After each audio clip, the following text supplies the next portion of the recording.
What if the very parts of yourself you try to hide or suppress are actually the key to inner peace?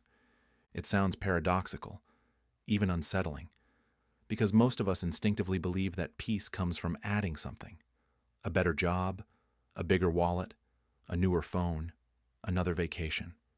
We're always buying, always planning, always proving something. And yes, for a moment, we feel better. A short burst of euphoria. Then, silence. And after that, another chase for the next more. That's the problem. We search for external solutions to internal questions.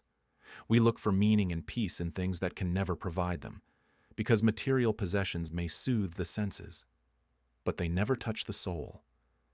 And Carl Gustav Jung, the Swiss psychologist who studied the depths of the human psyche, always insisted that if we want to find real peace, we have to look inward, not outward, into the places we usually keep locked away.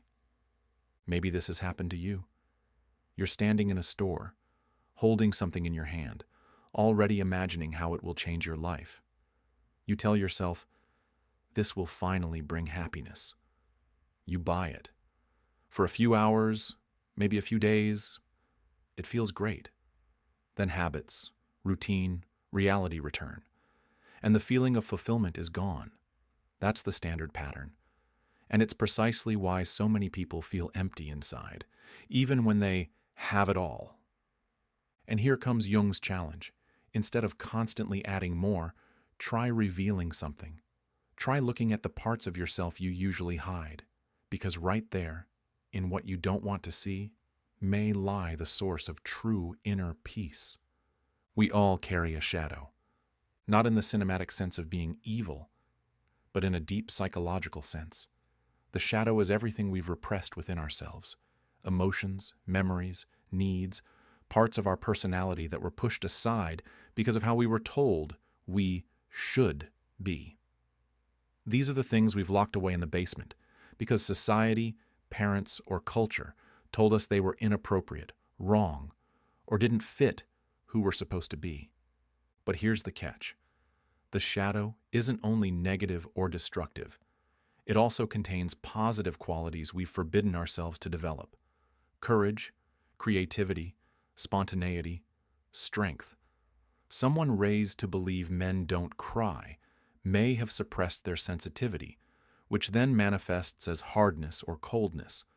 Someone labeled a dreamer may have repressed a brilliant imagination and creativity, and later in life feels an unshakable sense that something is missing. So how does the shadow show up in daily life? Often it's through projection, a concept Jung explained. We see in others what we refuse to see in ourselves. For example, a person who harshly criticizes laziness in others may carry a large reservoir of their own unacknowledged procrastination. Or repeating patterns, constantly choosing partners who hurt you, until you realize you're reenacting an old script rooted in your unconscious. Or it shows up as self-sabotage. You're given an opportunity, and suddenly you do something that drags you back to square one. The key difference to understand is this: when the shadow is unconscious, it controls us. But when we bring it to consciousness, when we recognize and accept it, we gain freedom. Jung put it like this: until you make the unconscious conscious, it will direct your life, and you will call it fate.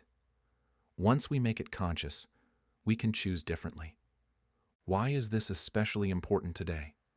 Because modern life is full of distractions designed to keep the shadow buried.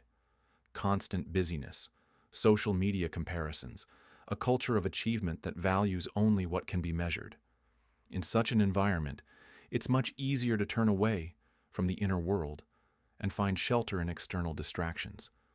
But the more we hide, the more powerfully the shadow grows and operates in the background. So what does this mean practically? It doesn't mean we should embrace our worst impulses with joy. It doesn't mean we should blame ourselves for what we find inside. It means something else: curiosity and courage.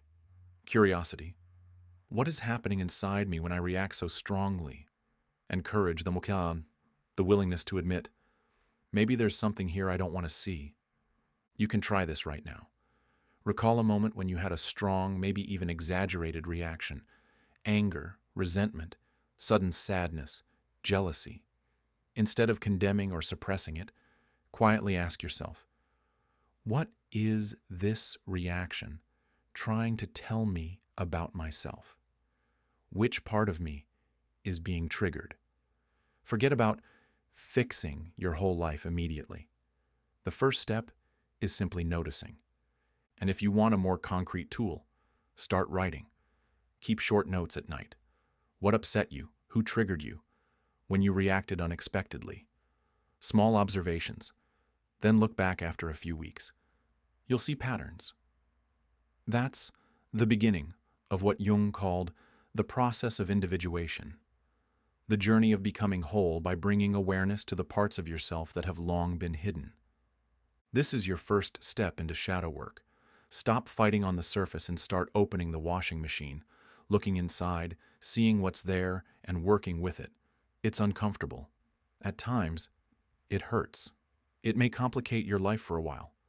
But those who have walked this path almost all say the same thing. After the initial discomfort comes relief, and with it, a peace that no longer depends on anything outside of you. What is the shadow, really? Many people think the shadow is only the bad, dark, or even evil side of our personality. But Jung warned us not to fall into that simplification. The shadow isn't just anger, envy, or fear.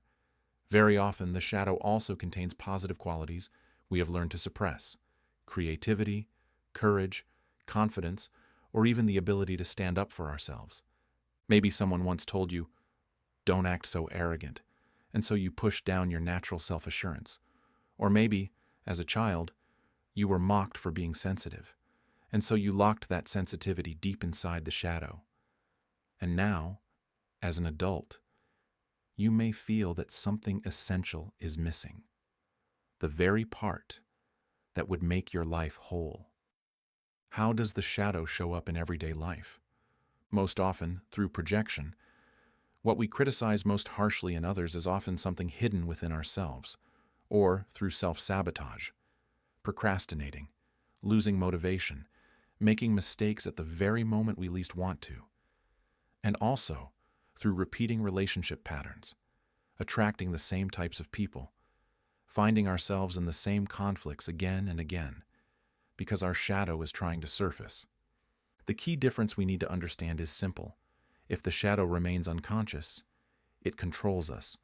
It directs our behavior without us realizing it. But when it becomes conscious, we gain freedom. We are no longer puppets of our hidden emotions and memories. We begin to take responsibility for them and act as their conscious stewards. A practical path to working with the shadow. Maybe you're wondering now, all right, but how do I actually discover my shadow? Jung recommended several paths. One of them is working with dreams. Our unconscious communicates with us through symbols, and dreams often point to what we've locked away in the shadow. Another path is active imagination, deliberately picturing the images that arise within us and exploring what they want to tell us. And then there is the everyday practice, simply paying attention to your strongest emotions and triggers. If someone makes you too angry, if something hurts you more than it should, that's usually a message from the shadow. Integrating the shadow doesn't mean fighting against it. It means beginning a dialogue with it. Journaling is an excellent way to capture these emotions and thoughts. Self-reflection, taking quiet time to ask yourself, why did this affect me so much? What does it reveal about me?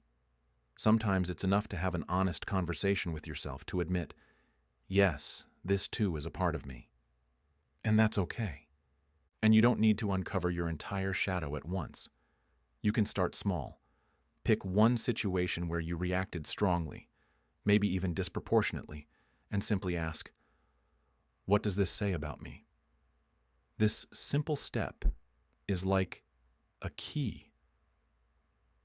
It begins to unlock the door to deeper self-understanding. Embracing discomfort as the gateway to peace.